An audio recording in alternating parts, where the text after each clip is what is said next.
Alhamdulillahirabbil alamin. Asyhadu an la ilaha illallah wahdahu la syarikalah wa asyhadu anna Muhammadan abduhu wa rasuluh amma ba'du. Hadirin ihwatu iman, pemirsa Wahyu Langit dimanapun berada.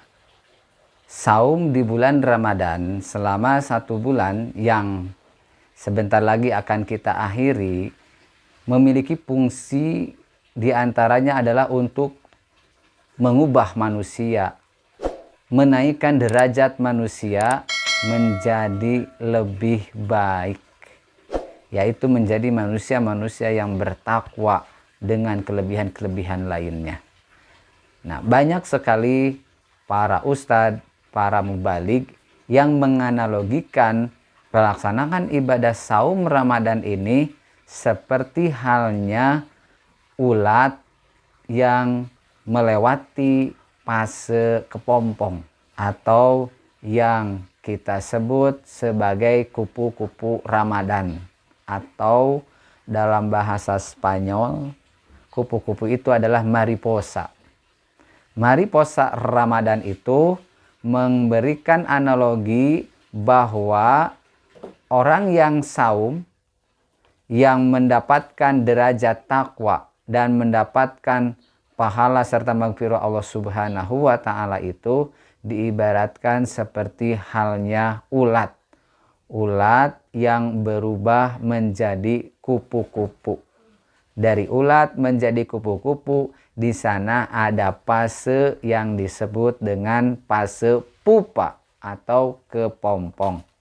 Hadirin ihwatu iman rahimakumullah. Kita akan mengenal terlebih dahulu sedikit mengenai kupu-kupu.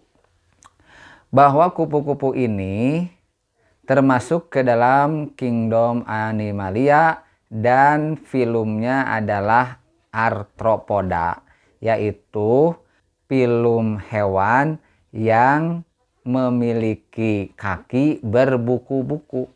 Di dunia ini ada 17.500 jenis kupu-kupu.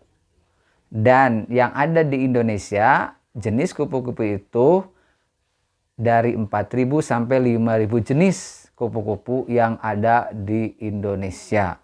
Subhanallah, sangat banyak sekali jenis kupu-kupu itu. Mungkin yang paling terkenal kupu-kupu itu adalah kupu-kupu yang larvanya itu menghasilkan sutra.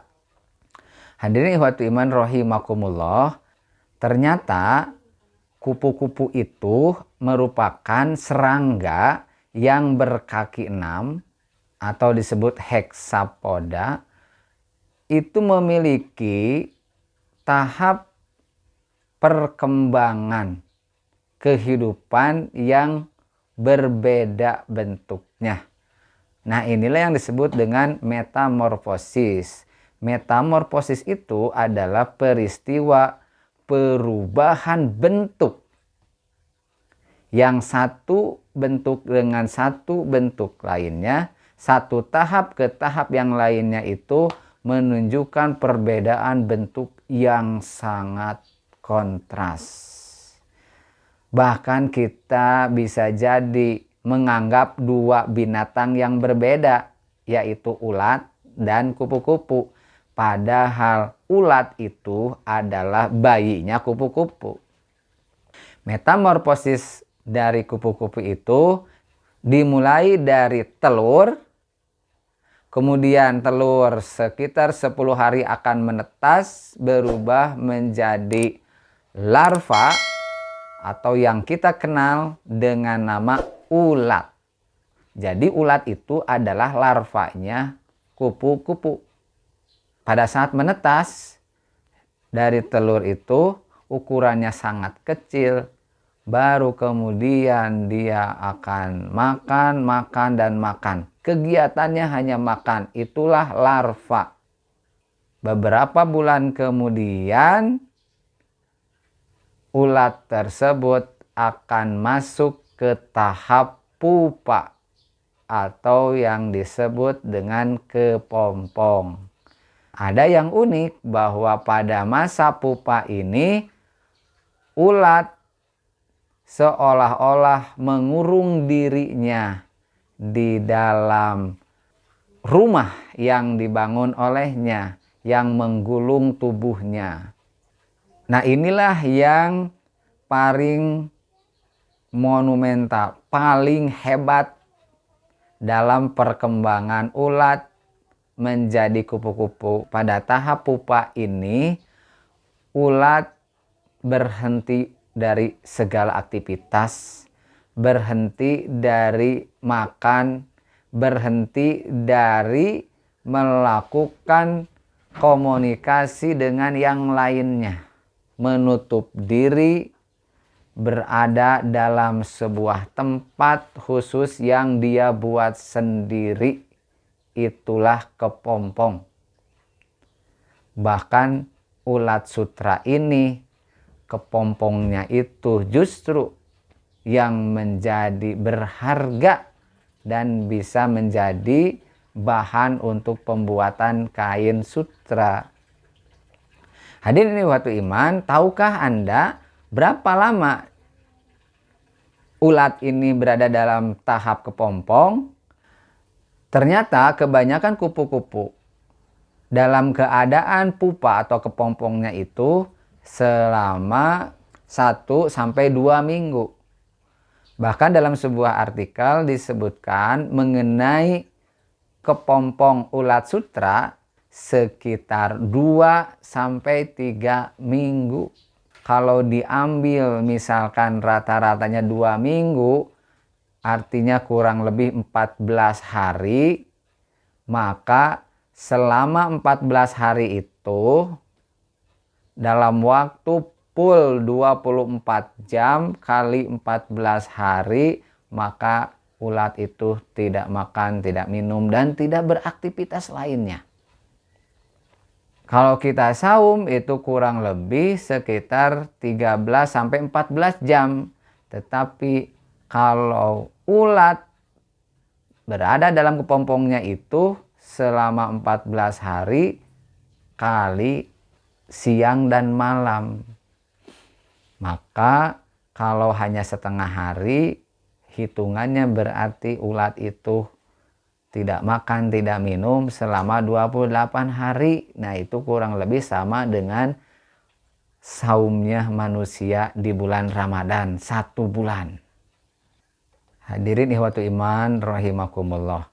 Nah, baru setelah setelah melewati fase pupa ini, ulat yang tadinya karakternya destroyer, perusak tanaman, perusak daun-daunan, bentuknya menggelikan, menakutkan, bahkan banyak orang yang alergi, kemudian bentuk tubuhnya panjang, kakinya banyak. Setelah melewati pupa, berubahlah keluar menjadi kupu-kupu yang indah menawan, kupu-kupu yang sangat banyak memberikan inspirasi bagi manusia. Betapa banyak manusia yang terinspirasi membuat motif batik dari melihat kupu-kupu. Jadi segala kelebihannya ada pada kupu-kupu. Yang tadinya ketika jadi ulat perusak tanaman, perusak daun, tapi ketika jadi kupu-kupu dia akan menjadi penolong manusia untuk terjadinya penyerbukan pada tumbuhan. Bunga dihinggapi, dihisap sari madunya, tapi secara tidak langsung kupu-kupu pun mempercepat menjadi fasilitas terjadinya penyerbukan pada tumbuhan. Hadirin ikhwati iman rahimakumullah. Nah, inilah dua karakter yang berbeda. Sebelum menjadi kupu-kupu yaitu ulat, karakternya itu adalah karakter perusak. Karakter sebagai yang ditakuti. Karakter yang dibenci oleh manusia. Tetapi begitu jadi kupu-kupu, berubah menjadi sesuatu atau hewan yang indah, yang menarik, yang disukai oleh semua orang, bahkan memberikan banyak manfaat kepada manusia. Nah, inilah fase pergiliran hidup pada kupu-kupu. Maka ketika kita menganalogikan orang-orang yang saum itu seperti ulat yang berubah jadi kepompong, kemudian jadi kupu-kupu, maka saum yang kita laksanakan dengan tidak makan, tidak minum, dan menahan perbuatan-perbuatan, perkataan-perkataan yang bisa merusak pahala saum, maka setelah saum itu selesai, masuk hari raya Idul Fitri, maka kita laksana kupu-kupu, menjadi orang yang benar-benar berubah 100%, berubah 360 derajat, dari orang-orang yang banyak melakukan kesalahan menjadi orang-orang yang benar-benar bermanfaat. Khairun nas anfa'uhum linnas. Maka kebermanfaatannya sangat terasa oleh masyarakat. Dia akan menjadi orang-orang yang dermawan, yaitu ahli infak, ahli sodakoh, orang-orang yang pemurah, penyayang kepada orang yang fakir, orang yang miskin, dan orang-orang yang membutuhkan lainnya. Kemudian juga menjadi orang-orang yang bisa menahan amarahnya, mengendalikan hawa nafsunya, dan menjadi orang-orang yang bisa memaafkan orang lain. Serta yang terakhir, menjadi orang-orang yang benar-benar menyegerakan taubat, menyegerakan istighfar ketika melakukan perbuatan-perbuatan yang salah. Nah, itulah analogi orang-orang yang saum seperti mariposa atau kupu-kupu. Semoga kita semua betul-betul menjadi layaknya kupu-kupu tadi, yang bisa berubah dari yang jelek menjadi makhluk yang baik, dari makhluk yang menakutkan menjadi makhluk yang menawan. Inilah mariposa Ramadan yang sebenarnya. Wallahu a'lam. Sekali lagi, semoga setelah kita melaksanakan saum selama 1 bulan ini, ditutup dengan pelaksanaan zakat fitri dan juga pelaksanaan sholat Idul Fitri, benar-benar kita menjadi orang-orang yang berubah menjadi lebih baik dan mendapatkan derajat takwa sebagaimana yang telah Allah janjikan di dalam Al-Quran surat Al-Baqarah ayat 183. Wallahu a'lam bishawab. Hadirin wa iman rahimakumullah, demikian mariposa Ramadan, semoga bermanfaat. Aqulu qauli hadza wa astaghfirullah li wa lakum.